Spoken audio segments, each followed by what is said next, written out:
Gente linda, olha só, vamos lá, pega teu livro de geografia, porque hoje é sexta-feira e hoje é dia de estudar, hein? E a gente tá com a corda toda. Olha só, a gente vai falar um pouquinho sobre o mundo que queremos. Lembra que a gente falou sobre as cidades e seus problemas? Aí a cidade fica com um monte de problema, problema de infraestrutura, problema de transporte. E a gente agora vai falar uma cidade que nós queremos. Uma cidade com acessibilidade. Tudo a ver que a gente está trabalhando essa semana, a semana da pessoa com deficiência. Então, já tem aí, né, as ilustrações e tem também aí esse símbolo nacional de acesso, tá bom? Então, se você não sabe o que é, você vai descobrir agora. Muita gente já sabe.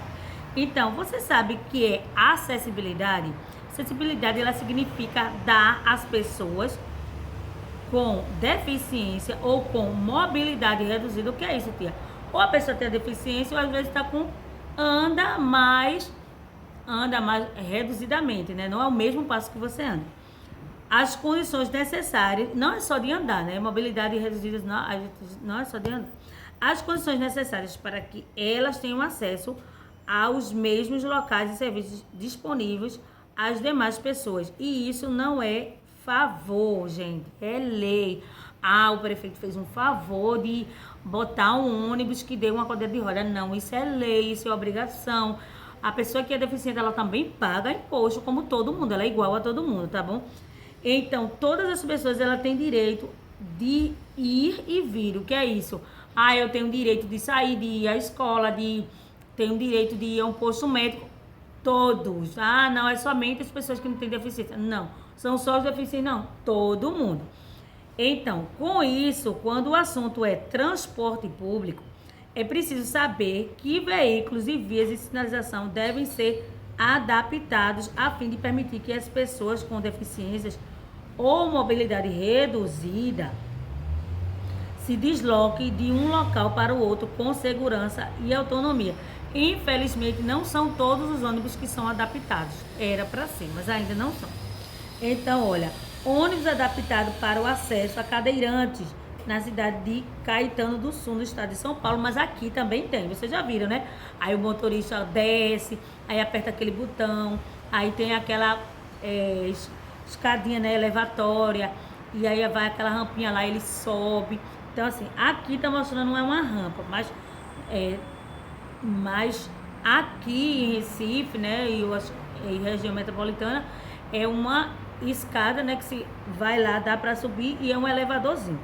Então, tá mostrando aí também no ônibus deve haver um local reservado para cadeirante com cinto de segurança adaptado na foto do cadeirante anterior do ônibus citado de São Paulo. Então, ou seja, tem que ter o cinto, por quê? Porque é diferente de você, na verdade o cinto era bom para todo mundo, né? É diferente de você que pode segurar, então a cadeira tá lá, a pessoa vai segurar? Não, né? Deu um freio, a cadeira vai embora. E tem um local também, às vezes, uma cadeirinha lá para a pessoa que está acompanhando. E lembra que a gente falou também do cão-guia.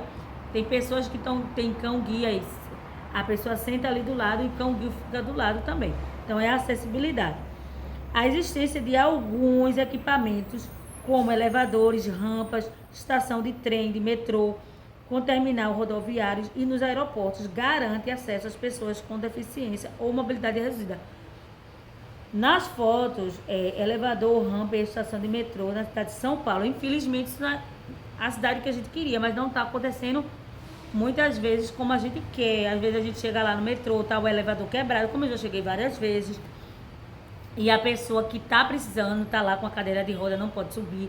Ou uma mãe que está com um filho lá com um carrinho de bebê, não pode subir, né? Aí vai ter que alguém ajudar a levantar em tempo de cair. Não deve ser assim, certo? Nem todo lugar tem rampa, que é para ter. As calçadas também, a infraestrutura das calçadas, que às vezes a gente que está andando assim, não consegue. Imagina uma pessoa que é cadeirante, às vezes coloca cadeira no meio da rua, vocês já viram? Porque não dá. Então, você vai responder aí, escreva com as suas próprias palavras o que é acessibilidade, a gente acabou de ver. No segundo, você já viu o símbolo internacional de acesso em algum local? Onde? Porque o símbolo estava nesse local. Então, você vai aí responder. Então, normalmente ele está no local que é adequado para a pessoa. Às vezes a pessoa está com carro, então tem lá no chão. No ônibus, é mais fácil no ônibus, você vir porque o local é para ele. No terceiro, em sua opinião, as pessoas com deficiência ou mobilidade reduzida, elas têm acesso fácil à segurança, transporte público, no lugar onde você vive? Converse com os colegas e professores. No local onde eu vivo, não, tá, gente? Felizmente, muita coisa melhorou, né? Mas muita coisa tem a melhorar ainda, né? Muitas calçadas que eu ando por aí, que eu vejo, não dá para uma cadeira de roda colocar. Às vezes a pessoa tá lá com a bengala, tá andando devagar. Às vezes uma pessoa não enxerga e tem bem um poste lá no meio, uma árvore no meio. Então, se às vezes a gente bate a cabeça, imagina uma pessoa que, né, tá lá, então é complicado. Vamos fazer, aí tem ainda na página 81, na página anterior você viu exemplos de equipamentos de adaptação para acesso a pessoas com deficiências físicas ou mobilidade reduzidas no meio de transporte. A acessibilidade ela deve ser garantida às pessoas com qualquer tipo de deficiência, seja física, visual ou auditiva, e não apenas para meio de transporte, mas também aos meios de comunicação e demais serviços, assim como todos os locais públicos. Faltou também intelectual também, que não está aqui, né, que no caso da mente. Que tal descobrir um pouco mais sobre isso? Em grupo, pesquisa em livros, revistas, internet, imagem que mostra adaptações e equipamentos necessários ao acesso de pessoas com deficiência visual ou auditiva em locais públicos e aos seus serviços. Então, a gente já viu a adaptação aí no ônibus, mas tem outros locais. Organize imagens com cartazes, escreva pequenos textos e explique a imagem. Então, você pode fazer em casa e mostrar aqui pra gente ver. Exponha a cartaz apresentando aos colegas. Vai apresentar aqui na sala virtual. Então, você vai responder também, tem mais assim para responder, você vai responder a página 82, 83 e 85, tá? Tem a página 86 e 87. É só referente a tudo que já foi, porque a gente tá fechando esse capítulo aí dessa unidade 2. Tem que a gente vai começar a 3 depois, que é todo sobre tecnologia e energia. Então, na página 82, ela diz assim: leia o texto e responda as questões. A cidade de Salvador, na atual do estado da Bahia, ela já foi fundada na condição de cidade. Salvador, ela já foi fundada como cidade, né? Então, Tomé de Souza, ela fundou a cidade de Salvador em 1549. Ela não era a vila, ela já foi fundada como cidade, para ser sede do governo do português, né? Ela não era a capital do Brasil, certo? Salvador foi a primeira capital do Brasil, né? Então, a cidade de Salvador ela foi construída na parte alta de um morro, onde um forte foi erguido para fazer a defesa da cidade contra o inimigo estrangeiro. Claro, a gente vai fazer um forte lá em cima, no alto, para a gente ver já, né, se vem alguém, até porque como a gente já tinha estudado e a gente estudou ontem também, na aula de história, tudo era marítimo, né? Então, já vi se vinha algum navio, alguma coisa assim que podia ser uma ameaça. E a gente não estava falando sobre acessibilidade, mas a gente está fechando o capítulo, então a gente está dando uma geral em tudo que a gente já viu. Então, por que Salvador foi fundada? A gente leu agorinha, você responde. Por que Salvador foi construída na parte alta do morro? Também. E você vai responder a letra C. A cidade de Salvador foi a primeira capital do Brasil. Que cidade é a atual capital do nosso país? Gente, fácil isso, né? Que só. Então, segundo, qual é a diferença entre uma cidade que se organizou de modo espontâneo e uma cidade que teve uma organização planejada? E a senhora não falou disso agora, sim, mas a gente falou na última aula de geografia. Cidade espontânea e cidade planejada. Cidade planejada, Brasília e outras, elas teve todo um planejamento, onde é que vai ficar isso, onde é que vai ficar. Espontânea como a nossa, como Recife, como Abreu Lima, como Olinda, que ela foi espontaneamente, aí foi um vilarejo, uma aqui, outra ali, e foi se organizando, não foi nada planejado. A apresentação de algum, aí responde o segundo, a presença de alguns elementos favorece a instalação de indústrias. Quais são esses elementos no terceiro? Lembra que a gente falou sobre industrialização. Quais são os elementos para ter uma indústria? Lembra que eu falei, eu vou fazer uma indústria lá na zona rural, onde há difícil acesso para eu vender, onde não tem transporte, não. Então, os elementos que eles estão falando é sobre isso, né? Proximidade de áreas comerciais. Aí o quarto, porque a maior parte das indústrias se concentra nas áreas urbanas. Acabei de falar, responde aí. Aí você vai marcar um X no quinto, na afirmativa incorreta. Gente, não é a certa não, tá? A incorreta é a errada. Atualmente, a maior parte dos brasileiros vivem em cidades. Eu acho que sim. A região sudeste, Rio, São Paulo, é menos urbanizada do Brasil. Eita, já tá dizendo, hein? A distribuição da população no território brasileiro é desigual. Será que isso é mentira? Então, faz um X aí no que você acha que é mentira aí na página 83, no quinto. O sexto explica a relação que existe entre cafeicultura e industrialização brasileira. Lembra que não tem nada a ver uma coisa com a outra, tá? E tem a relação, mas primeiro veio a cafeicultura, mas com isso foi trazendo a indústria também, porque precisava de mão de obra, e tinha muita mão de obra, mas aí, lembra que vieram as máquinas? E uma máquina fazia um trabalho de 10 pessoas. Então, vai lá, volta lá no capítulo e para poder responder, senão eu vou estar dizendo tudo aqui. Para responder também a página 84 e a página 85, o que é êxodo rural? Lembra, o pessoal saiu de lá longe, por quê? Porque não tinha alimentação, normalmente queria uma qualidade de vida melhor. Aí vinha para onde? Para a cidade. Então, vamos bora lá, vou organizar essa resposta. A foto, observe a foto e responda. O que a gente está observando nessa foto aí? Então, tem uma fotozinha aí, a gente vai responder. É uma colheita mecanizada de arroz, tá? No município de Santa Maria, no estado do Rio Grande do Norte. No Rio Grande do Sul, perdão, 2017. Em relação, que relação há entre a foto que mostra o êxodo rural? A gente acabou de falar, né? Olha a máquina aí, né, que tirou o trabalho de um monte de gente, né? Eu vou precisar de quantas pessoas? Nenhuma não. Senão a máquina não funciona. Eu vou precisar somente de uma para trabalhar com a máquina e uma mão de obra especializada. Porque uma pessoa que está lá trabalhando, arando a terra, não é obrigada a saber trabalhar com uma máquina dessa não. Ainda é uma mão de obra especializada, certo? Então, no máximo duas, porque tem duas máquinas aqui, tá certo? E você vai explicar direitinho o porquê. De que maneira o êxodo rural contribuiu para a urbanização brasileira? Veio todo mundo para a cidade, estão lembrados, né? Tô dando uma pincelada porque eu sei que vocês vão voltar. Veio todo mundo para a cidade. Então, aí começou o comércio, começou o fulano trabalhar e começou a procurar trabalho. Então, a urbanização foi aumentando, né? Pessoas, então teve excedente de alimentação, então eu vou lá vender alimento. Então, vai lá procurando e responde. Na página 85, aí tem o 10º, a foto abaixo, ela mostra a cidade de Manaus. Observe novamente o mapa da página 75 e responda. Bora lá. A gente vai ver logo essa daqui da cidade de Manaus, que está mostrando aí a vista da cidade de Manaus, no estado do Amazonas, de 2017, essa foto. E a gente vai olhar aqui a página rapidinho, a página 75, que está mostrando aqui um gráfico, aquele gráfico, lembra? De hierarquia de rede urbana.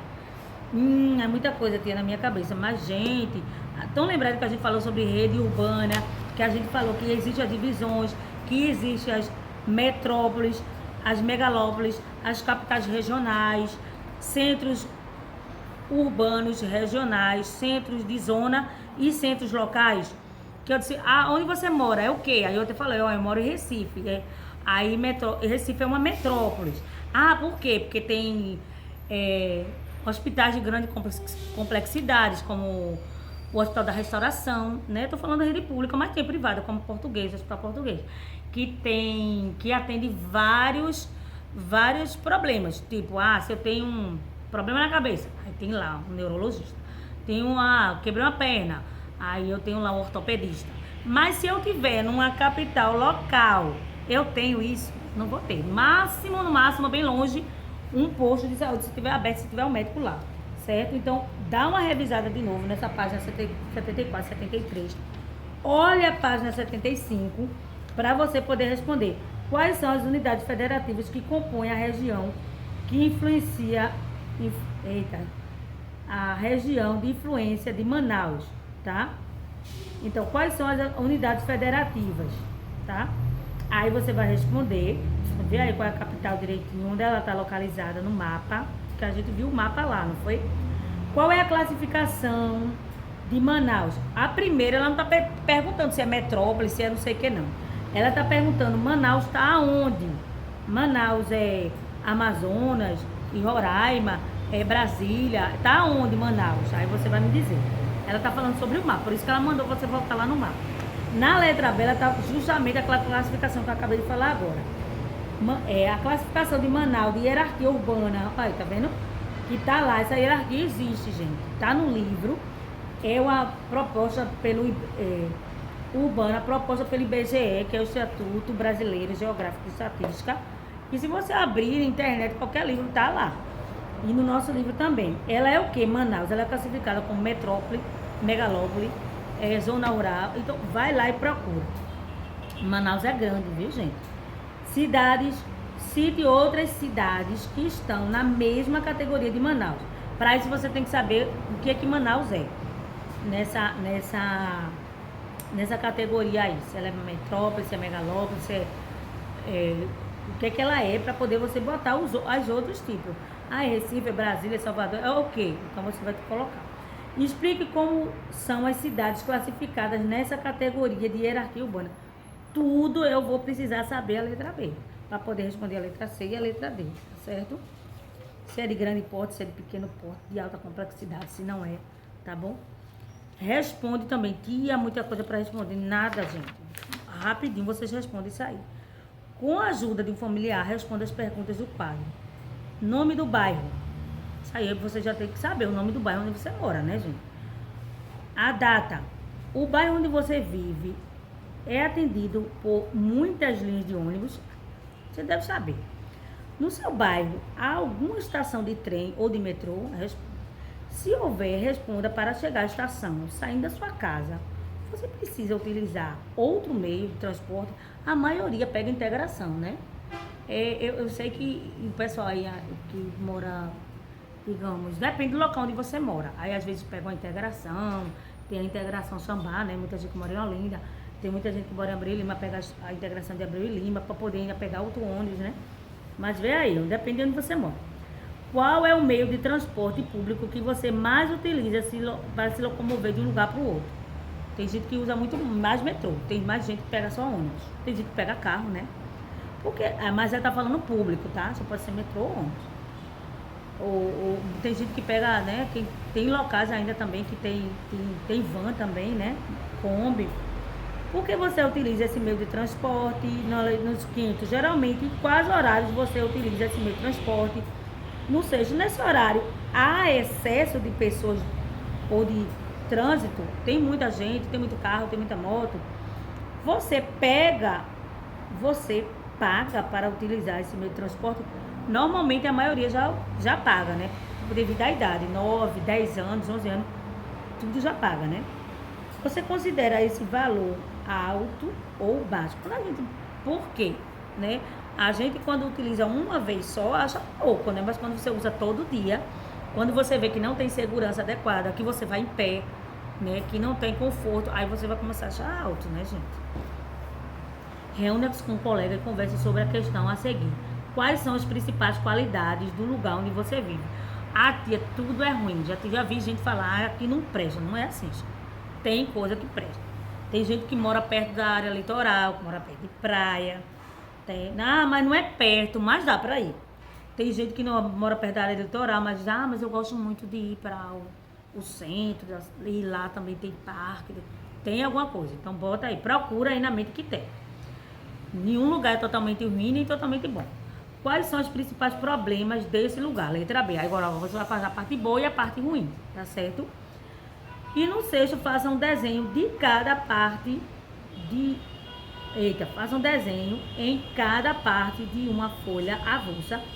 Do lado esquerdo representa as qualidades desse lugar e do lado direito representa os problemas. Como a gente não vai estar na sala, então dá para você fazer no caderno de um lado e do outro, tá? Com a ajuda do professor, a turma vai montar um mural com todos os desenhos, as questões levantadas. Então a gente pode fazer esse levantamento aqui. Você mostra o seu, cada um vai mostrando o seu, a gente vai fazendo esse mural aqui e eu posso estar juntando e a gente vai estar mostrando. Escolha um dos problemas apontados na atividade anterior e escreva um pequeno texto apresentando possíveis soluções do problema, tá? Ah, minha rua não é calçada, então eu vou mandar um abaixo-assinado para o prefeito para calçar. Ah, falta saneamento básico adequado. Ah, o ônibus demora muito. Não vejo acessibilidade. Nossa, quando vem passar um que tem acessibilidade, passa três que não. Aí meu vizinho que anda na cadeira de roda tem que ficar esperando muito tempo. Então, vai pensando aí. Ok, gente, pronto. Então, a aula foi só isso. Somente isso, tá certo? Mas foi bem legal. Foi mais coisa para responder, porque foi um resumo de tudo que a gente já estudou nesse capítulo. Então, a gente parou na página 87. A gente vai ficando por aqui, espero que vocês gostem. E hoje vai ter mais coisas, hein, gente? Sobre Semana da Pessoa com Deficiência, tá certo? Beijinho pra vocês, fiquem com Deus, até a próxima aula. Não esqueça de postar as atividades, hein?